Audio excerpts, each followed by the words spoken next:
all truckers now lose their independent status under this new law. But here's where the trap is sprung.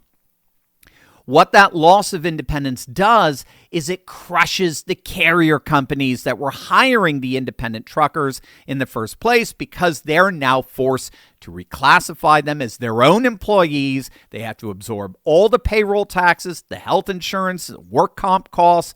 So what this law does is it forces carrier companies to, in effect, become unionized. It's literally forced unionization. And of course, most carrier companies simply can't afford that. And so the California Trucking Association fought this for 4.5 years. Remember, this was signed back in 2019, but to no avail.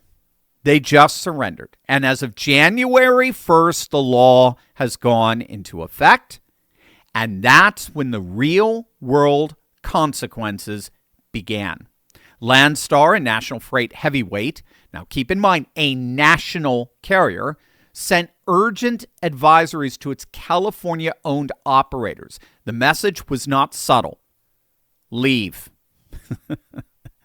Leave. Relocate out of California, or you cannot work with us as an independent contractor. We're simply not going to cover those kinds of costs. I mean, bottom line, period, full stop, as our AutoPen Supreme Court Justice would say. Note, this wasn't a warning about future enforcement. This wasn't a notice on what these carriers projected would happen in the future. This carrier is cutting ties now, as we speak. Carrier companies, and remember, they're all national. They're all outside of California. Carrier companies are pulling California loads off their boards and telling their drivers to leave the state if they want to continue to contract with them. And so as a result, California drivers who've invested hundreds of thousands of dollars in their own rigs, often financed through family savings, they're watching their phones go silent literally overnight. The industry isn't waiting for the first enforcement letter, which again went into effect on January 1st.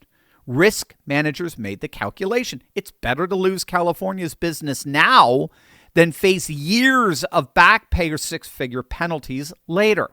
And so as a result, all told, as many as 70,000 truckers could be leaving the state, which of course would be catastrophic.